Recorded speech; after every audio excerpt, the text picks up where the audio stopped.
जहाँ दोस्तों स्वागत है आपका एसपीजी चैनल में। दोस्तों आज के इस वीडियो के माध्यम से हम बात करने वाले हैं एमपी कॉलेज एडमिशन 2024 के बारे में। दोस्तों जैसा कि आप सभी को पता होगा कि आपने अगर मेधावी विद्यार्थी योजना या आपने अगर जन कल्याण संबल योजना से एडमिशन लिया है, चाहे तो आपने मेधावी विद्यार्थी योजना से एडमिशन लिया हो, चाहे आपने जन कल्याण संबल योजना से एडमिशन लिया हो। होता क्या है कि जब हम मध्य प्रदेश के किसी भी गवर्नमेंट एंड प्राइवेट कॉलेज में एडमिशन लेते हैं ई प्रवेश के माध्यम से, तो वहां पर हमें एक योजना सिलेक्ट करनी पड़ती है।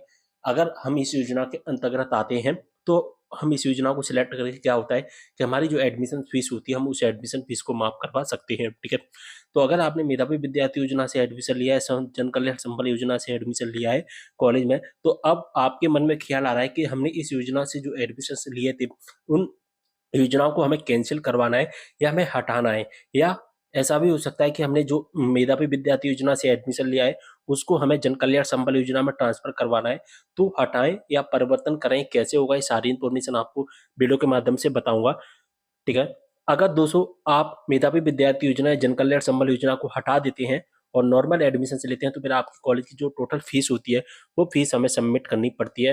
लेकिन जब हम इन योजनाओं से एडमिशन से लेते हैं तो हमारी जो फीस होती है पूरी की पूरी माफ कर दी जाती है, केवल 10 रुपये और नामांकन चार्ज हमें देना पड़ता है। सबसे पहले अगर हम देखें तो मेधावी विद्यार्थी योजना जो होती है ना, वो हमें दी जाती है मध्य प्रदेश के जब हम मूल निवासी होते हैं और 12वीं क्लास में अगर हमारी 70% से अधिक होती है। ठीक है, अगर हम वहीं बात करें यहाँ पर जन कल्याण संबल योजना, जन कल्याण योजना कहिए, संबल योजना कहिए, शिक्षा प्रोत्साहन योजना कहिए, बात एक ही होती है। ठीक है, ये भी हमें मिलती है, ये जो योजना का लाभ मिलता है यूजी और पीजी दोनों में मिलता है, लेकिन एमएमबीवाई का लाभ केवल हमें यूजी में ही मिलता है। माता पिता का श्रम विभाग में असंगठित कर्मकार के रूप में रजिस्ट्रेशन कार्ड होना चाहिए, तभी हम एडमिशन ले पाते हैं। लेकिन हम बात आती है हमारी कि हमने गलती से इन योजनाओं को सिलेक्ट कर लिया है, या ऐसा भी हो सकता है कि गलती से ना किया हो, हमें योजना को चेंज करना है, तो कैसे करेंगे।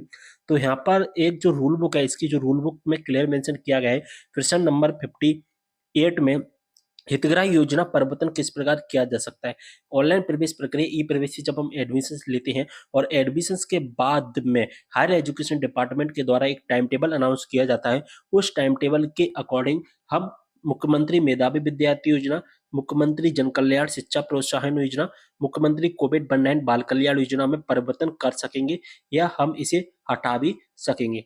ठीक है, और एक लाइन और लिखी गई है कि योजना परिवर्तन करने पर निम्नानुसार प्रवेश शुल्क या वापसी करना अनिवार्य होगा। जैसे कि आपने एमएमबीवाई योजना में एडमिशन लिया और इसे एमएमजेकेवाई में आपको ट्रांसफर करना है, तो जो कोई भी फीस नहीं लगेगी, वो फ्री रहता है। लेकिन आपने किसी योजना में एडमिशन लिया लेकिन उसको हटाना है और नॉर्मल एडमिशन लेता है, तो जो कॉलेज की जो फीस होगी वो आपको देनी पड़ेगी। ठीक है, बात समझ में आ गई। तो इस तरह से हम चेंज कर सकते हैं। अब चेंज कहाँ से होगा, तो चेंज केवल और केवल कॉलेज से होता है। ठीक है, कहाँ से होता है, कॉलेज से होता है। आप चाहें कि हम ऑनलाइन कर पाए तो आप ऑनलाइन नहीं कर पाएंगे, ये केवल और केवल कॉलेज से चेंज होगा और कहीं से भी आपका चेंज नहीं होगा। इस बात का आपको विशेष ध्यान रखना है। तो 2024 में अगर एडमिशन लिया है तो आप इसे चेंज और हटा भी सकते हैं, लेकिन आपको अपने कॉलेज से कंसल्ट करना पड़ेगा, कॉलेज से कॉन्टेक्ट करना पड़ेगा। बात समझ में आ गई, सारी चीजें समझ में आ गई होगी। कोई भी डाउट हो कमेंट करना। मिलते हैं अगली वीडियो में एक और जानकारी के साथ, तब तक के लिए बाय।